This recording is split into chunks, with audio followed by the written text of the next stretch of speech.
Students, I'm Sonali Kelkar and today we are going to do the science revision 4th. So let's start today's revision. Let's see the question number 1. Describe an activity to show that magnetic field lines produce when current is passed through the circular coil. So whenever this type of question comes, children, where you have to describe an activity, you have to write proper steps. That means you have to write the aim, apparatus required, procedure, and later on you have to write the result also, right? So let's start the answer. The aim of this particular activity is to study the characteristic of magnetic field produced by a current carrying circular coil. Okay. Now next, apparatus required. As you can see here, you require cardboard, you require a circular coil current, right? And then you require a proper circuit where you have used battery. There is a key over here, rheostat. If you want, you can keep the rheostat. If you don't want, you can ignore it. Okay. Then procedure, how you are going to proceed with your experiment, that you have to write. What you have to do is you have to pass a coil through two holes of a cardboard in such a way that half of the loop is above the cardboard and the remaining part should be below it and normal to the plane of the cardboard. So you have to take a cardboard, make two holes so that half of the loop is above the cardboard and half of the loop is below the cardboard. Okay, I'll draw a loop which is below the cardboard with the red so that you can understand that this part, the red part is below the cardboard. Connect the circuit as shown. So you have to connect the circuit, and when you are connecting the circuit and when you are drawing the diagram, make sure that this is a small uh, a line. So this shows a uh, uh, negative node of the battery, and this is the positive terminal of the battery, and the current always move from positive to negative. Okay, so you have to be very careful when you show the direction of the current, because on the basis of the direction of the current, the direction of the magnetic field is shown.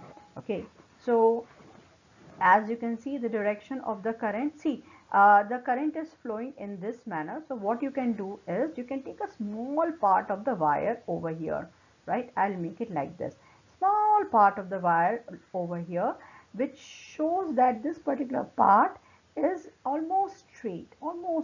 Okay, now you can magnify the wire, and here you can keep your thumb, right? You can keep your thumb in this direction and your fingers are folding in this direction, right? So with the help of your thumb and finger, you have to show the direction of the magnetic field. Now okay, that was you have to show how do you have to show the direction of the magnetic field. We were still doing what you have to do with the cardboard. You have to sprinkle oil, iron filings uh, uniformly on the cardboard. Allow the current to pass through the coil by inserting the plug in the key. Then note the pattern of the iron filings that emerges on the cardboard after tapping gently a few times. So this is under your procedure you have to write. Then place the compass at any point over the pattern of field. Observe the direction of the needle.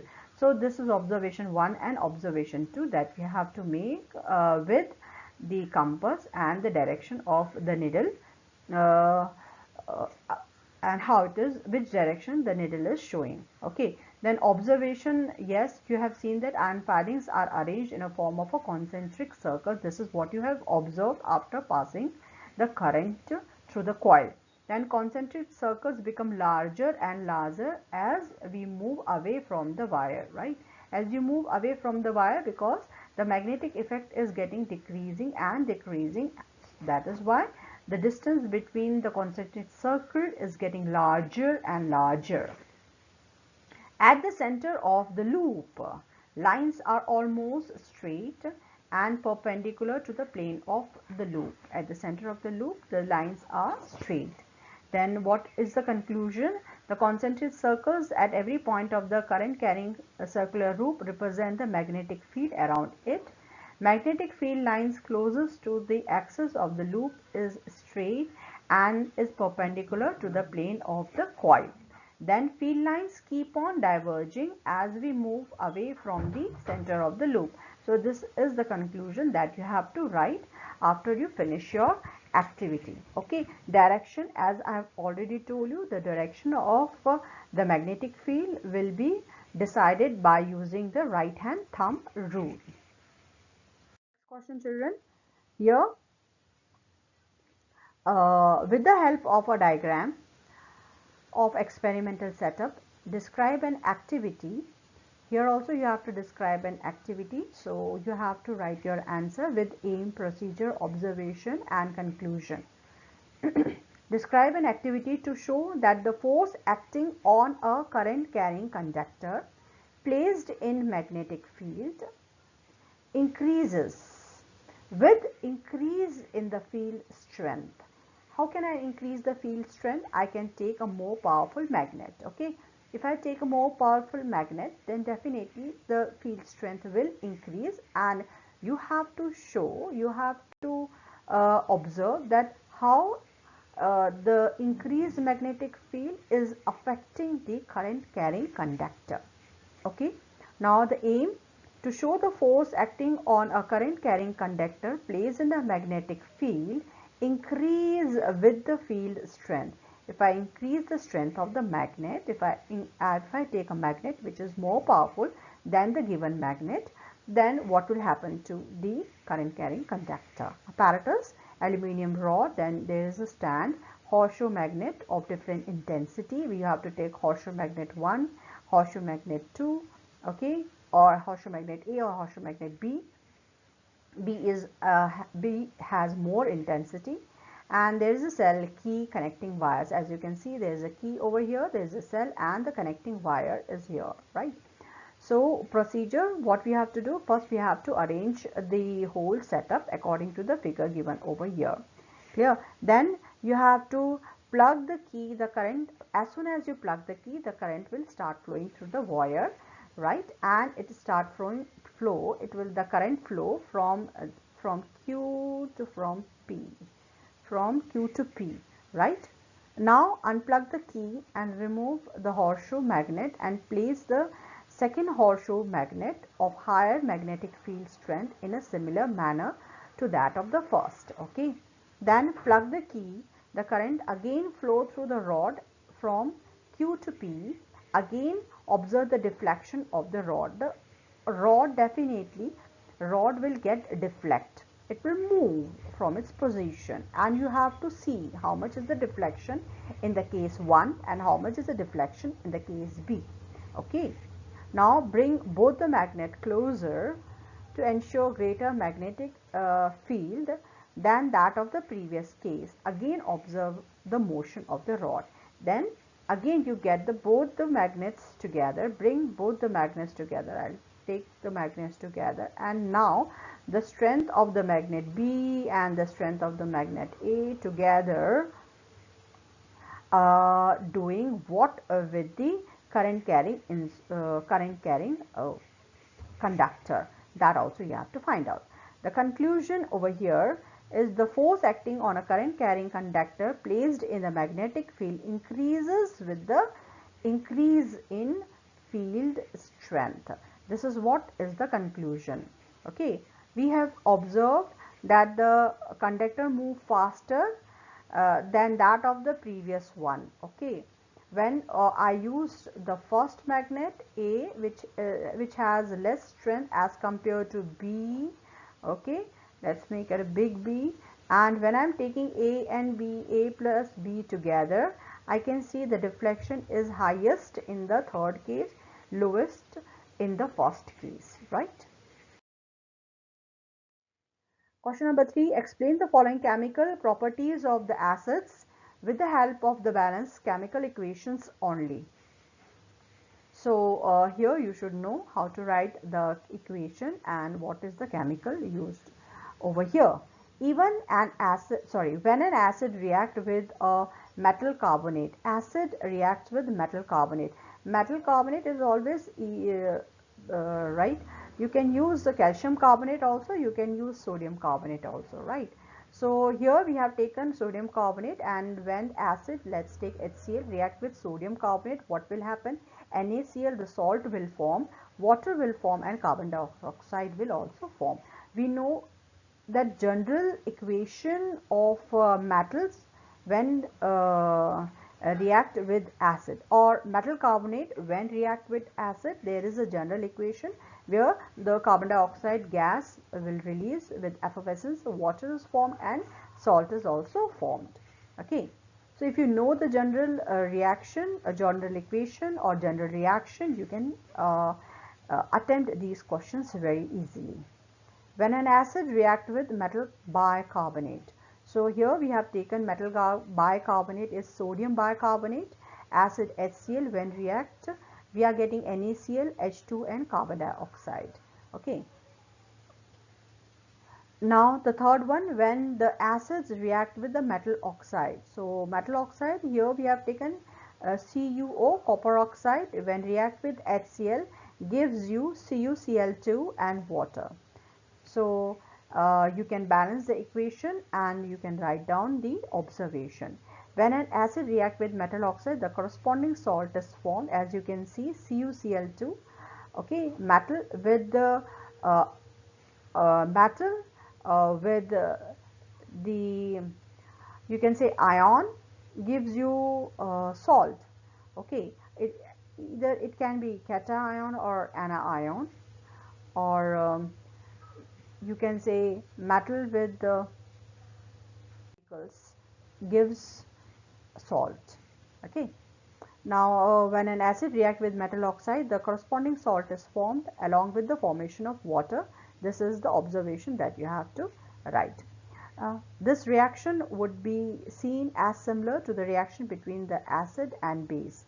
As you can see that the end product is water and salt, and we know that even in the neutralization reaction where we mix acids with salt, we get salt and water, right?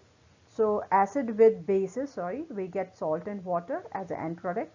So metal oxides are treated as basic in nature. Why do we treat metal oxide as basic in nature? Because the end product over here is salt and water, which is quite similar to the neutralization reaction.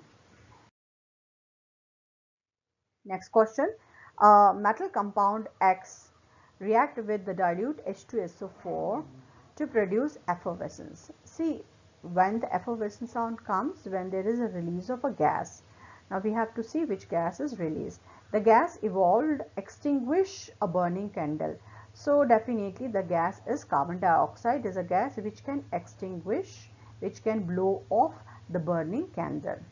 If one of the compound formed is calcium sulfate, so we got it that the element is nothing but there can be a calcium, right? The element must be having calcium in it.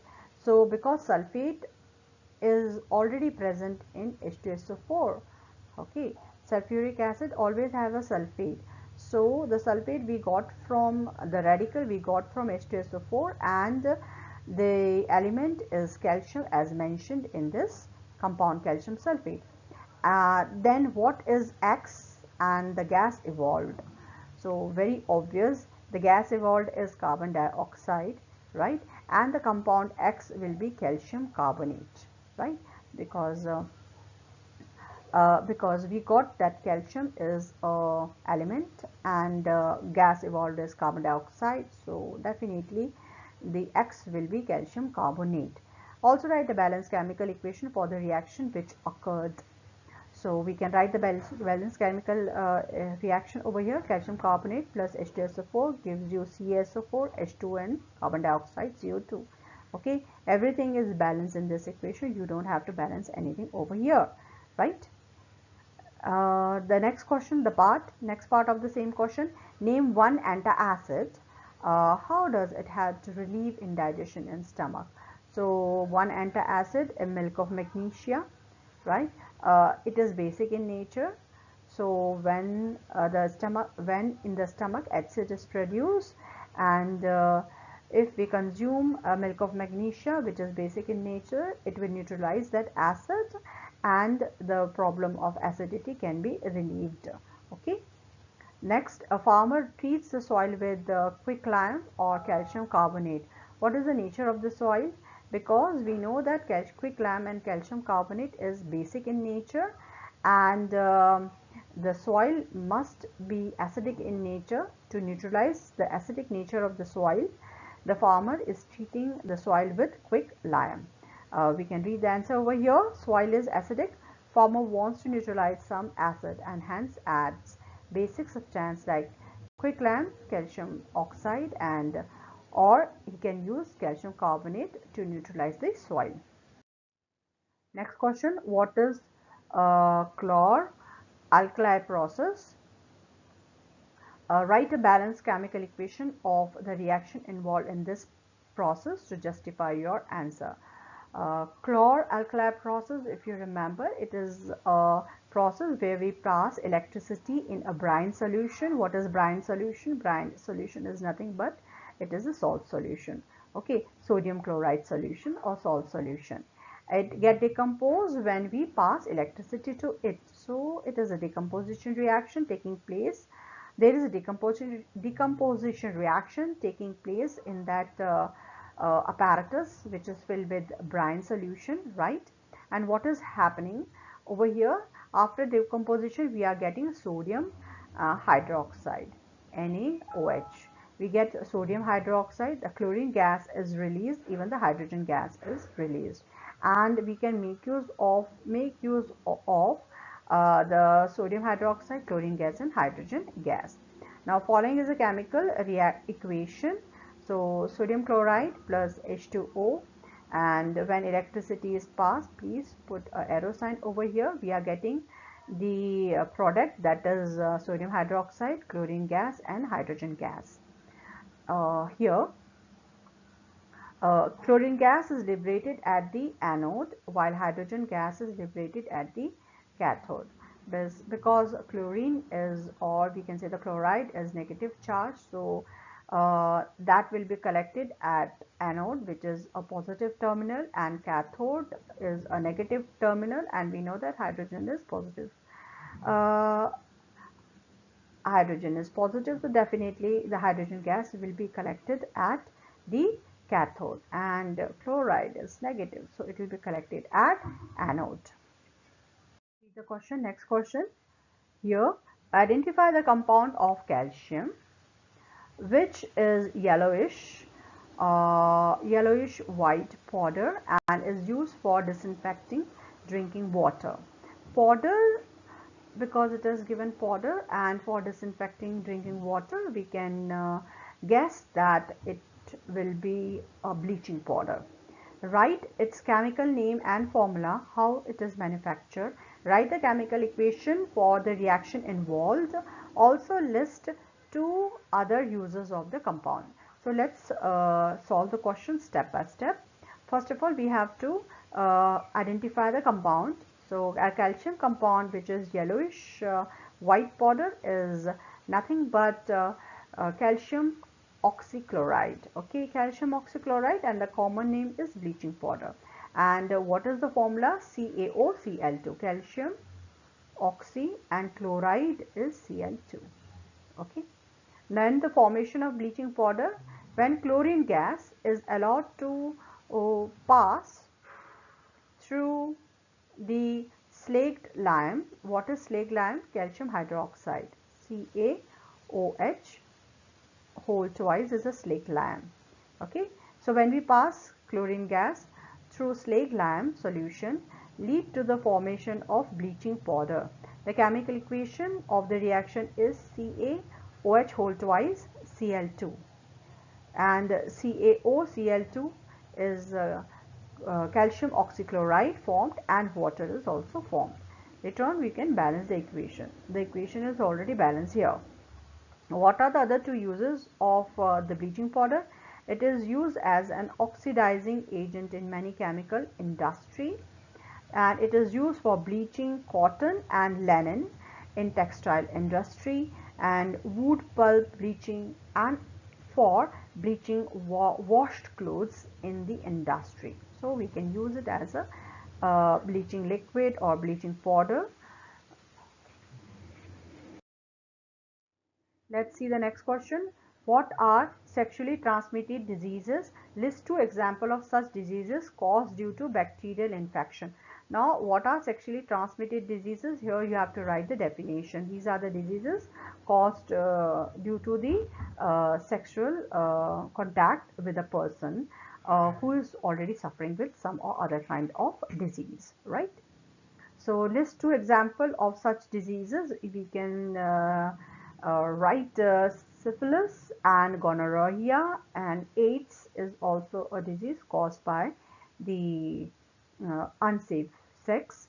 Then what are the bacterial infection? Okay, now here syphilis and gonorrhea both are caused by the bacteria, and in case of viral, AIDS is caused by the virus. Okay, and then which device or devices may be used to prevent the spread of such diseases? Use of condoms or similar coverings. Diaphragm is also there, which can be used to protect a person from these type of fatal diseases or dangerous diseases, right? Next question. Pollination is a method where pollen grains are picked from anther, which is the male part of flower, and transferred to the flower's female part, that is stigma. To make the pollination work successfully, the pollen grains must be transferred from the same species of flower. So this is a question which is based on a essay type question, and there is a piece of information given here regarding the pollination. On the basis of that, we are going to ask questions. So these questions will be MCQs. Answer the following question 1 to 5. In the exam, you have to answer only 1 to 4. There will be an extra question given to you. Okay, now the question number 1, the correct sequence of the reproductive stages seen in flowering plant is. So what is the correct sequence in this? The gamete, then zygote, then embryo, and then seedling. Okay, and the next option is zygote and gamete. So this is wrong because the gamete comes first and then comes zygote. Seedling, wrong, absolutely wrong. And gamete, embryo, oh, so no, the embryo should come later and zygote should come before embryo. So the first option is the right answer.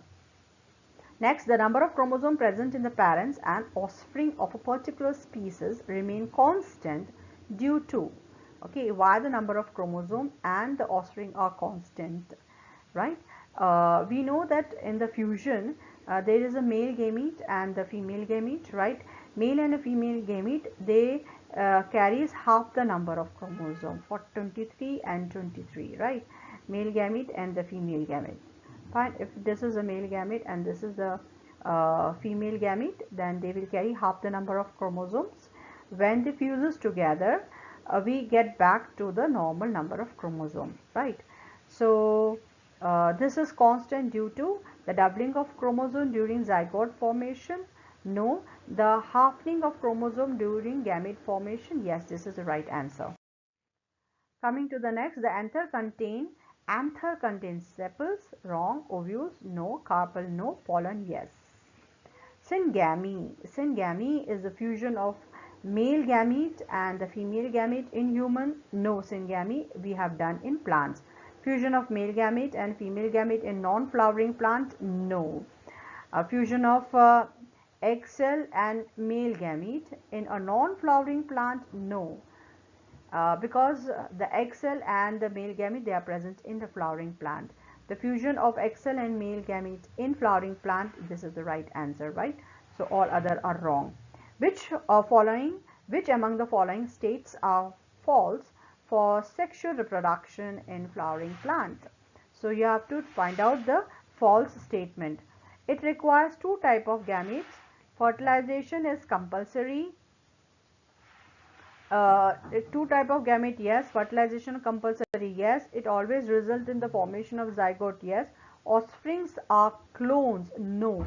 In sexual reproduction, offsprings can never be cloned. So this is the right answer, and this is in fact the false statement regarding to the flowering of plant. So this is the false statement. I'll write F over here.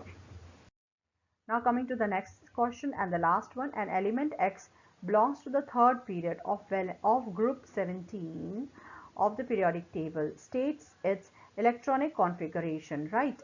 So because it belongs to the group 17, okay, so the valence electron will be 7 and the period is third. That means it should have three shells.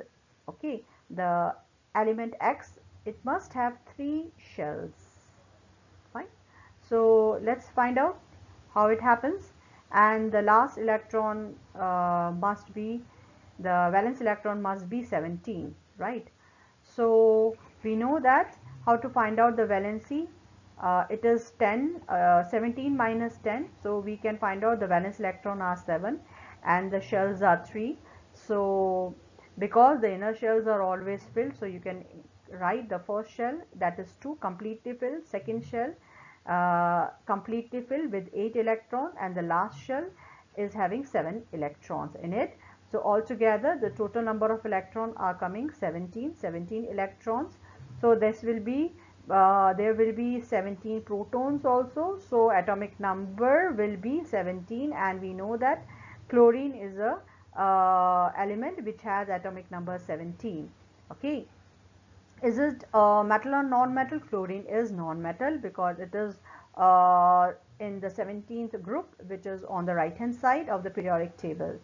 Chlorine, we identify the element chlorine, and this formula with its formula with hydrogen will be definitely HCl, right? So this is all about today's session, children. Practice today's session. Thank you so much.